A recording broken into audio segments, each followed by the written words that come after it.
ఏదో తప్పు చేశామన్న భావన, చేసి ఉండకూడదు అనే ఆవేదన, అలా చేయడం వల్లే ఈరోజు ఇలా జరుగుతుంది అనే ఆవేదన. మనం ఏ తప్పు చేయలేదు, కానీ ఏంటి నిందలు? మనం చేసింది మర్చిపోయి కూడా ఎందుకు ఇలా మాటలు పడాల్సి వస్తుంది? అసలు ఏంటి దీనికి కారణం అని ఎన్నో ఆవేదనలు, ఎన్నో ఆలోచనలు, ఎన్నో ప్రశ్నలు. The universe always he's a plan. Hello friends, this is your friend Razia Aman.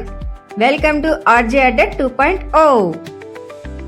Friends, మన లైఫ్లో మనం ఎన్నెన్నో చేస్తూ ఉంటాం. ఆ పని చేసి ఉండకూడదు, ఈ పని చేసి ఉండకూడదు అని ఎన్నో ఆలోచిస్తుంటాం.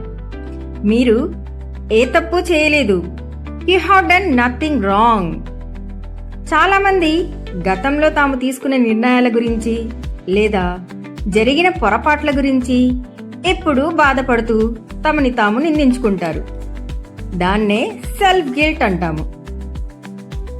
ఒక సిచ్యువేషన్ వచ్చినప్పుడు మీరు ఆ సమయంలో మీకున్న అవగాహన, మీ మానసిక స్థితిని బట్టి ఒక నిర్ణయం తీసుకున్నారు. అయ్యో, నేను అలా చేసి ఉండకూడదు, ఆ నిర్ణయం తీసుకోకుండా ఉండాల్సింది, నేను తప్పు చేశాను అని సెల్ఫ్ గిల్ట్ ఫీల్ అవుతూ ఉంటారు. కానీ ఆ అనుభవం మిమ్మల్ని ఎదగడానికి సిద్ధం చేసింది, మిమ్మల్ని ఒక అనుభవజ్ఞుడిగా మార్చింది. మీరు ఒక పాఠం నేర్చుకున్నారు. మీరు ఎదుర్కొన్న ప్రతి ఇబ్బంది మిమ్మల్ని ఒక మంచి వ్యక్తిగా, ఒక బలవంతునిగా మార్చడానికి మీకై విశ్వం వేసిన ప్రణాళిక ఇది. సో మిమ్మల్ని మీరు నిందించుకోవడం ఆపేసి ఫర్గివ్ యువర్ సెల్ఫ్. అప్పుడే మీరు జీవితంలో ముందుకు వెళ్ళగలరు. రూల్ నెంబర్ 2, మిమ్మల్ని నిందించేవారు ఎవరు సంతోషంగా లేరు. Anyone who blames you isn't happy. నింద చాలా బరువైన మాట.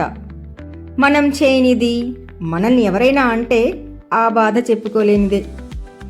మనల్ని ఎవరైనా విమర్శించినప్పుడు లేదా నిందించినప్పుడు మనం బాధపడతాం, కానీ ఈ సూత్రం ఆ పరిస్థితిని చూసే కోణాన్ని మారుస్తుంది.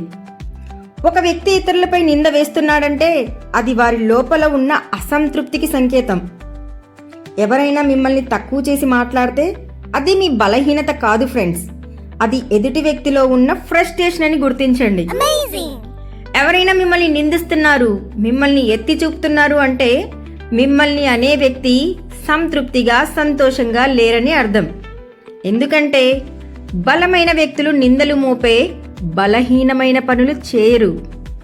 సో మిమ్మల్ని నిందించే వారిపై మీరు ద్వేషం పెంచుకోవద్దు. పాపం, వారు ఎంత అసంతృప్తితో, ఎంత ఫ్రస్ట్రేషన్లో బతుకుతున్నారో అని వారిపై పిటీ దెమ్, వాళ్ళపై జాలి చూపించండి. దీనితో మన మనశ్శాంతి దెబ్బతినకుండా ఉంటుంది.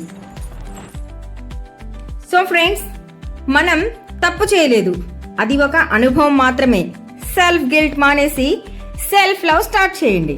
నింద వేయగానే మీలో లోపం వెతకడం మానేసి ఎదుటివారి మెంటల్ స్టేటస్ ఏంటో చూడండి. డిప్రెషన్లోకి వెళ్ళదు ఫ్రెండ్స్. మీ మీద నింద వేసిన వారి పరిస్థితిని చూసి జాలిపడండి. Release the past, accept the plan. The universe always has plan the 10 golden rules by Matt Khan. Thank you, Matt Khan. Thank you. For remaining 8 golden rules, follow and subscribe RJ Adda 2.0.